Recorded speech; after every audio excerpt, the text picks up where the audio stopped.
2, scissors, shoot. Shoot. Shit. All right.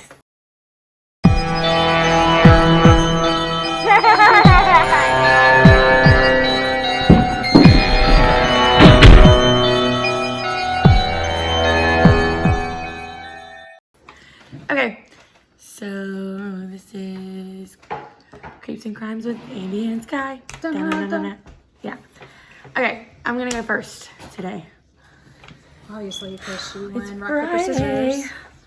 Today was a really good day for me, at least. Was it? Was it though? This afternoon was actually pretty good. I almost passed out and died today, but that's okay. I've had a lot of cake today, so yeah. Same. Oh, I was born with cake, so. Okay. We can go ahead and get started because we are in a rush because our producer is rushing us tonight. Her husband just came home. If I had a husband, I'd probably be rushing us too. If I had a husband, he'd probably get on my nerves. Anyways,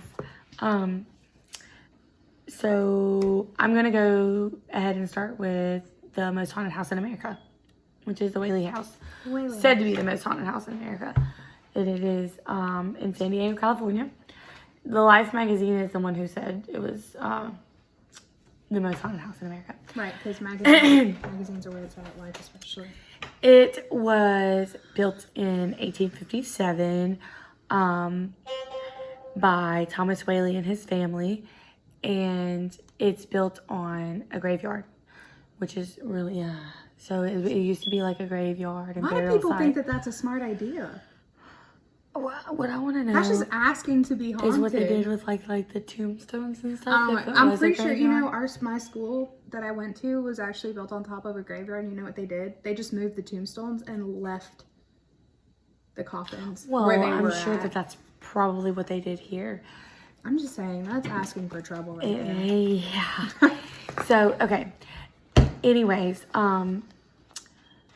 it was built on a burial site, and Thomas Whaley actually, how about we just get started with him? Let's just do the background of him real quick because Sounds good. it's just, It's a roller coaster ride. yeah, Okay. this one's I really love roller interesting. coasters. Like, I really enjoyed researching this one. So,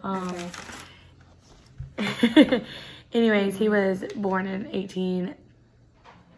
I like how you 1823. looked at me like I knew the answer to that. Yeah. He was the 7th out of 10 children. He took over his father's business, which I don't know why he was the one to take it over. I couldn't really Wasn't find his anything on birthright. that. Yeah, that was really Do you know where the weird. business was? Trade. Oh, okay. Yeah, it was just trade business back in the 1800s. There really wasn't much. That's a lot. Anyways, so he traveled a lot for business, and he traveled to California, right across San Diego, and he really liked being in San Diego, but he went back to New York City, or he went back to New York, and that's where he met his wife. He married his wife, Anna. After he married her, they returned back to San Diego, and that's where this all begins. They returned in December, and in August of 57, they moved into their house that they built. So they built this house after watching this guy. So they had a gallows. Is that what you call it? Like a big tree, I guess? I don't know. Oh, yeah, like a gallows where they would hang people. Yes. Yeah. Okay, so they had this big gallows on the property at the time. That off the top of my head. And they watched this guy get hanged, and they still decided to go forth with buying and building on the property after this convicted robber was hanged and killed.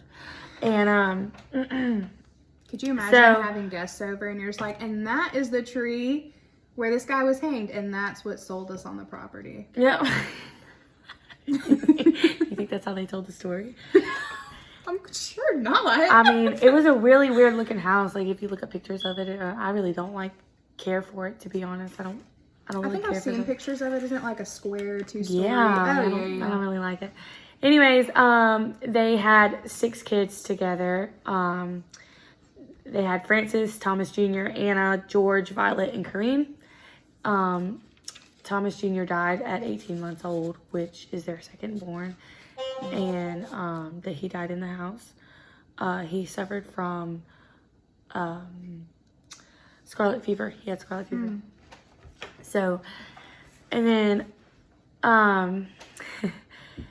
after he died in 1958, after they moved into the house or whatever, they've been there for a while now. Their kids are grown up.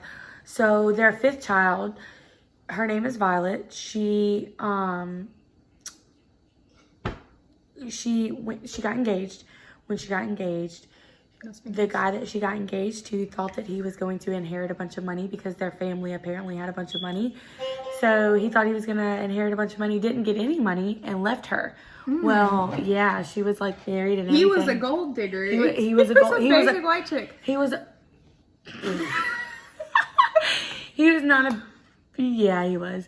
But no, he was a con artist. So yeah, they found that out later on.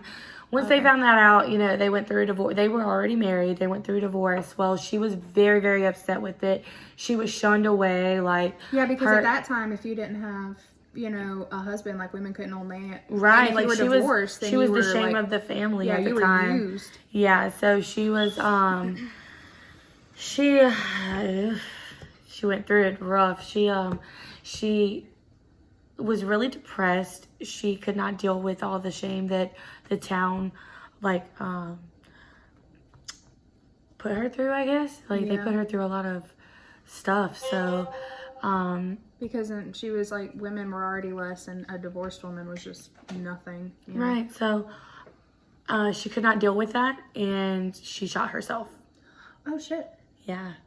So since she shot herself in the chest, and so she was only 22 years old when she did shoot herself. It takes a lot of guts to shoot yourself in the chest.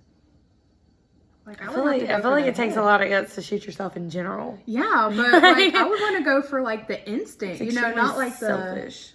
So you know what's really cool though is it's actually really sad. It's not really cool, but Edgar Allan Poe has a poem that she wrote. Oh. Yes, and the poem states, "Mad from life's history, swift to death's mystery, glad to be hurled anywhere out of this world."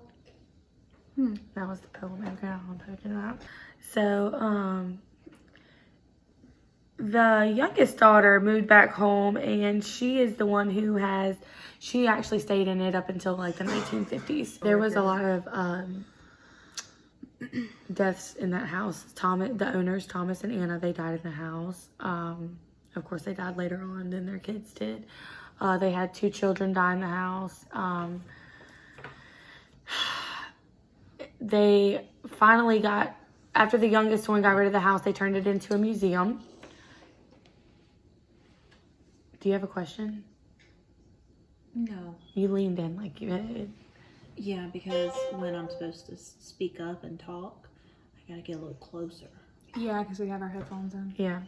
So, women are vain. Okay? They wouldn't want to mess up their face or their head. Mm-hmm. Which is why they shoot. Oh, interesting. You said they don't want to mess up their face or their Yeah, head? so that's why she shot her chest. Okay. Well, that makes a lot more sense, but then again, don't shoot yourself in general. Open casket. Yeah. Open casket. Open casket. Yeah. So this is why she shot herself in the chest. Okay. Well, Maybe. good to know. Good to know, though. Anyways, the oldest ghost said to be there is the robber who was hanged, the very first one that Thomas actually witnessed, the owner witnessed. Yeah. As a matter of fact, whenever Thomas and Anna moved into their house, they started reporting heavy footsteps said to be from like a grown man, a grown man's footsteps. They automatically assumed it was Yankee Jim. That was the guy who was hanged. That was his nickname. Yep. What a nickname. Yankee Jim. They call me Yankee Jim. There have been reports of other footsteps. The youngest daughter of the family, like I said, she lived in there until 1953, and she was convinced the house was haunted by Yankee Jim. I don't care if I have to live on the street. During I'm living in its- a haunted house. Yeah, during its restoration period, workers reported strange sounds, sights, aromas, encounters. They could hear like tiny footsteps, giggling, laughing, like it was coming from the Children. the child that passed away. Yeah. Others reported seeing, this one is like this kid, like this one freaks me out a little bit. But others reported seeing a woman on the second floor. They think it's the one who shot herself. They'll see her standing in the window, or they'll see her at the top of the stairs. That's because that's where she spent most of her time when she was going through her divorce. And then That's a no from me.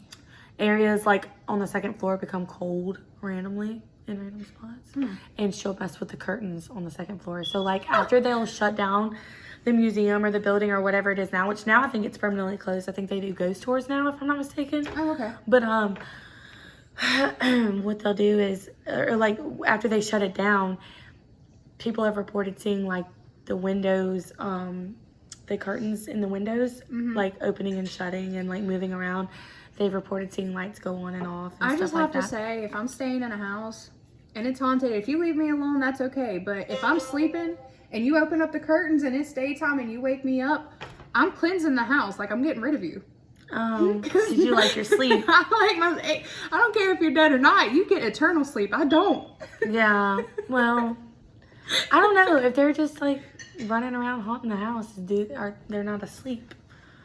I don't know how that works. Anyways, Maybe they don't get tired, but I do. so some reports of aromas would be like a French perfume, which is what Thomas's wife would wear, was French perfumes. There have been reports of seeing Thomas, which is the owner of the house, at the top of the stairs in a suit and a top hat. They have reported, the chandelier in the house will move. It'll swing back and forth and it'll cut on and off randomly. But yeah, that's all she wrote. So apparently like family and that guy, that's all who haunts the house. It's really, I don't know. It gets a lot of activity. I think they did a Ghost Adventures episode on it. Yeah. That's how you know it's really haunted. Okay. So we'll tell you before I tell the story, if you have children or if you have a weak stomach, just know that this story's really messed up. I know you. Okay. You have a weak stomach. No, I can listen to this kind of stuff. Only dairy. I'm telling you, she is lactose intolerant. I'm not. And if I am, then so be it. I'm still going to drink a glass of milk. It is what it is. Drink Lactate. And it lasts for like a month and a half. No. So anyways, I'm doing the story on the West Memphis 3, which is, I don't know if you've ever seen that movie, Devil's Knot. No? So that movie was based off of this story. Okay. So on May 5th, 1993, 3 boys, Stephen Branch, Michael Moore, and Christopher Byers all went missing. They were 8 years old at the time, which, I mean, to put it in perspective, they were in 2nd grade, so they were like babies. But, so they went missing, and on May 6th, their bodies were found in a drainage ditch in Robin Hood Hills. All 3 were stripped naked and hogtied with their own shoelaces.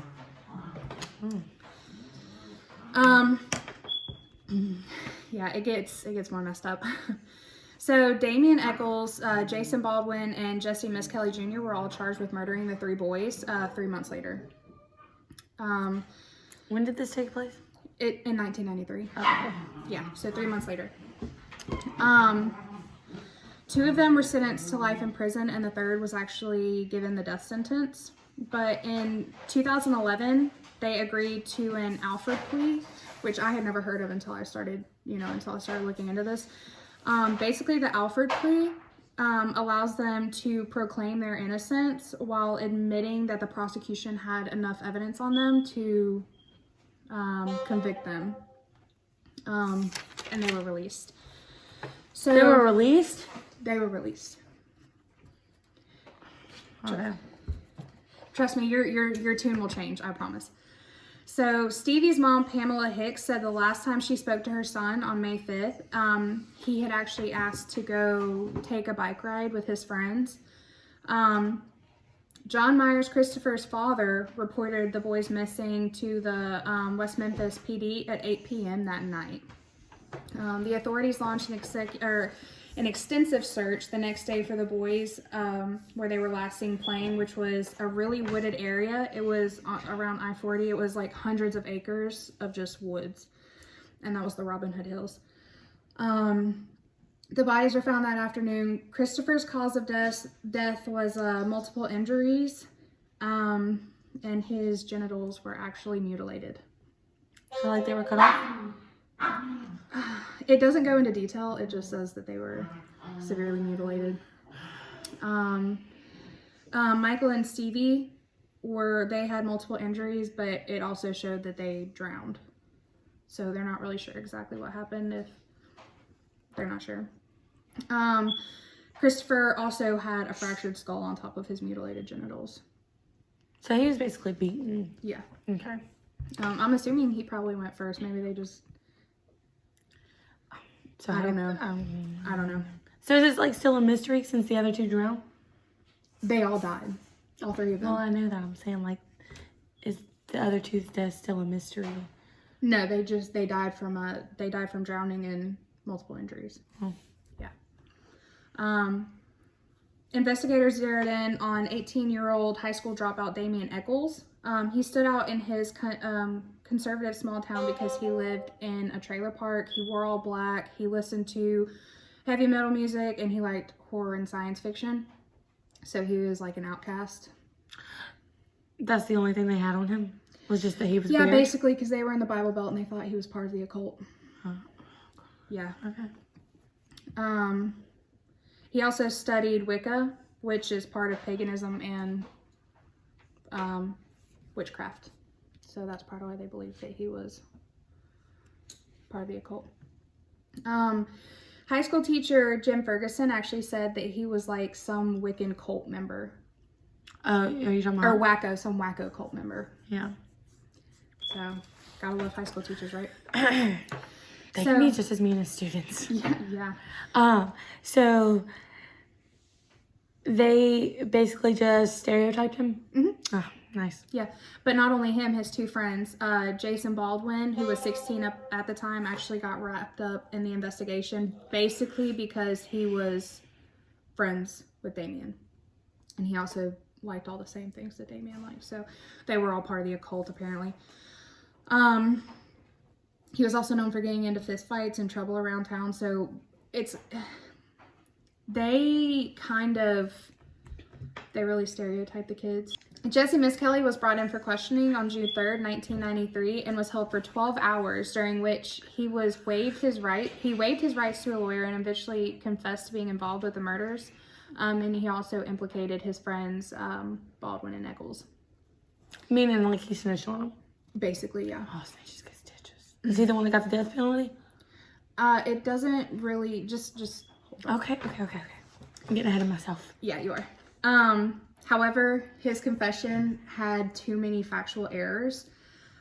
He kept going back on his confession. He kept changing the story, mixing things up. And so that's like a false confession. Yeah, but I've read up on this, and it's like that's how you know when somebody's telling the truth and when they're not. Like when they're lying, their story will usually change up or whatever. Well, they later found out that his IQ was 72. So is that low? Yeah. Mine he didn't have the mental. 30. They said his mental capacity rendered his confession involuntary, so they actually think that somebody coached him into his confession. Yeah. So basically, case, they got tired of trying to investigate, so they were just. Yeah, basically, or they were like, we'll give no, you what they do is they tell you like basically they can ruin you. They already have enough. You might as well just admit it. Yeah. And then the people get scared and they do. So yeah, he was mentally not all there, so they think that somebody coached him into his confession. Although he recanted his confession, it was still enough to convict him, so they still convicted him. Even though he kept going back for that whole 12 hours, he kept going back on his story. And, you know, they would say, hey, you know, it was a Friday, where were you? And he was like, oh, I was in the woods. And he was like, well, it's a school day, you know, that kind of thing. And he'd be like, oh, yeah, I was at school. So. Yeah. So really none of them could have done it. Okay, go ahead. So, all 3 of them were found guilty of 1 count of first-degree murder and 2 counts of second-degree murder and sentenced to life in prison in February 1995. So they all had life in prison. The 3rd one was taken away from the death penalty. Like he didn't get the death penalty anymore. Eccles and Baldwin went to trial a month later, and prosecutors argued that they murdered the boys in a satanic ritual. They were found guilty on 3 counts of capital murder. Yeah. Baldwin was given life without parole, while Eccles was sentenced to death by lethal injection. However, he did not get it. It was suggested that the 3 may have been scapegoated, again, because, you know, whoever did it obviously coerced Jesse into his confession. While the West Memphis 3 appeals were denied, a new batch of DNA testing was done in 2007, and this is where it got really messed up for me. A hair found in one of the shoelaces used to bind the boys matched Terry Hobbs, who is Stevie's stepfather. Which is one of the kids that passed away. Okay. Go ahead. Wouldn't it be normal to find hair of your stepfather's? There's more. Oh, okay. Another hair was found on a tree stump near the crime scene and was found to be consistent with DNA of David Jacoby, which was a friend of Terry Hobbs. So you think like the stepdad and his friend did it? Hobbs and Jacoby were denied involvement in the murders and were never named suspects or arrested in connection with the case. So even though they had evidence, they never brought them in for questioning or anything like that. Because they already had who they wanted. Yeah. Well, it was a conservative town, and he was friends with all the cops and everything like that. In fall of 2010, the Arkansas Supreme Court ordered new evidence for the 3 boys. The following year, lawyers worked for the West Memphis 3 presented the new DNA testing, which showed no link between them and the 1993 murders of the 3 boys. So there was nothing that connected them to the murder except that they believed they were satanic.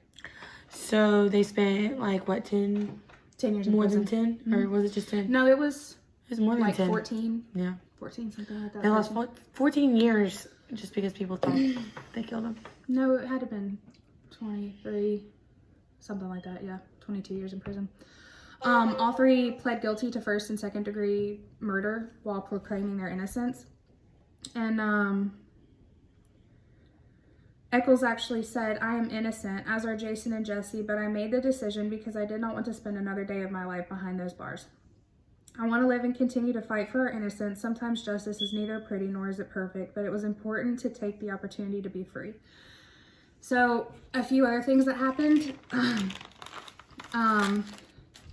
The press who was looking into the story, one of the fathers, Michael's father, gave the press a knife as a gift, and it was ran through evidence, and there was traces of the boy's blood on the knife. But again, he was not brought in for questioning. So did they just not like want to look bad? I guess. I'm not sure exactly. It's a very corrupt story. Like, justice was not done as it should have been. Also, the police that night before the boys were found, they got a call from a fast food restaurant that there was a bleeding man in their store that had locked himself in the women's bathroom. So when the police got there, there was blood streaks everywhere. There was no man, so they took evidence of the blood, but the evidence disappeared. It never even made it into court.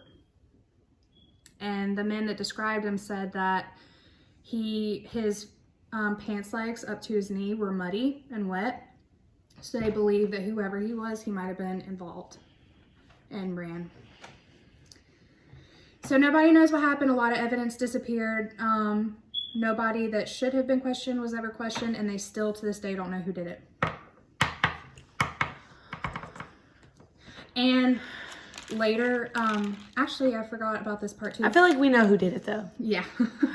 So the mom, after her son died, Stevie's mom, he used to carry this pocket knife around with him that his grandfather gave him.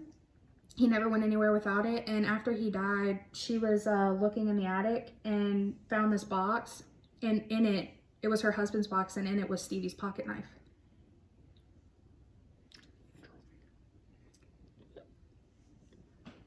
Oh. Yeah. So, and then later, a few years later, she mysteriously died. So. Mysteriously died? Mm-hmm. How did she die? Do you know? I don't know. Oh, it's mysterious. So, it's pretty messed up. Yeah, it makes you want to. So, you know, have y'all ever heard of the Golden State Killer? Mm-hmm. Okay, y'all know the lady that caught him? All she did was read a book or listen to a podcast or something like that, listen to something, and she figured out who it was. She started investigating and obsessing over it and figured out who it was.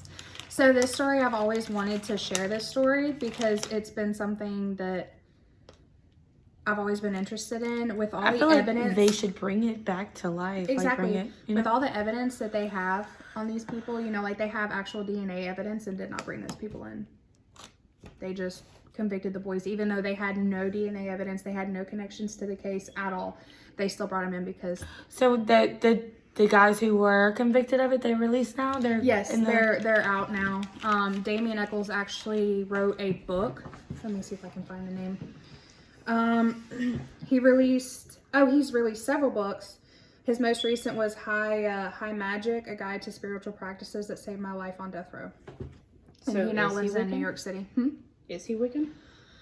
It says that he was into Wiccan practices. I don't know So much anymore. they were right about that then. Yeah, they were right about that. And Yeah, but that doesn't mean that they were right about him killing somebody and taking I'm not away saying his that. I just life. didn't know it. and to this day, all three of them still claim that they're innocent. And like I said, they've done several DNA tests, and none of the DNA goes back to the boys. It goes back to the stepfather and his friend. But they won't bring. They didn't. They never brought him in. I feel like something. Well, I mean, they're all older now, but that's just like the.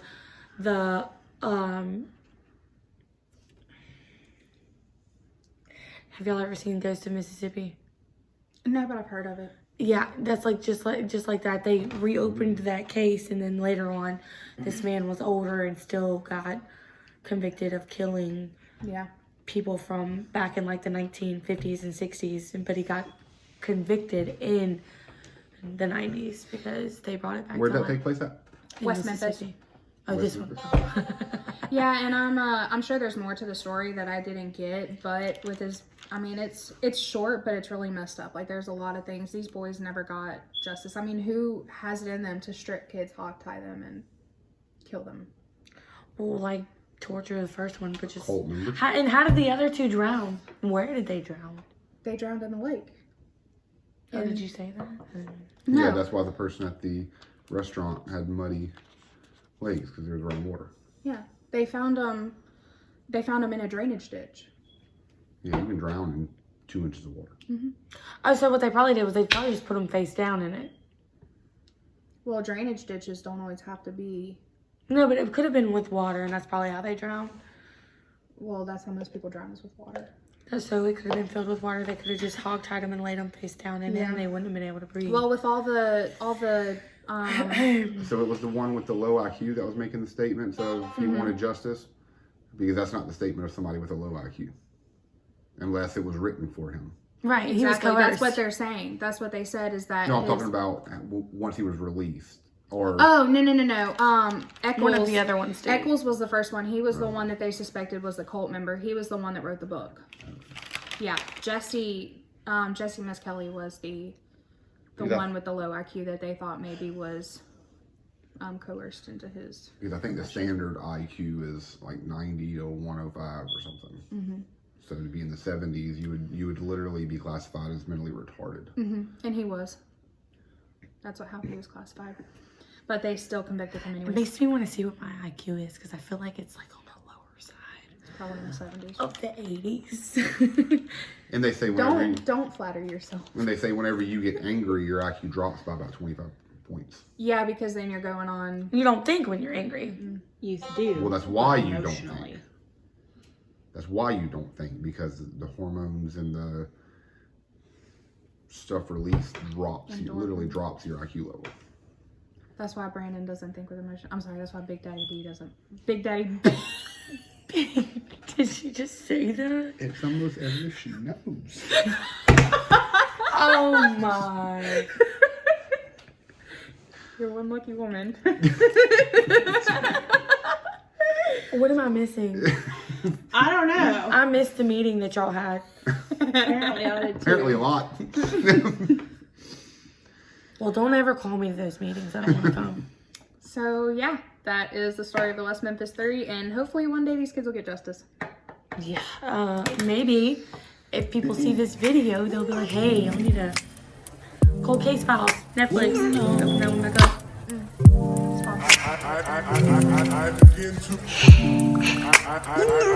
I begin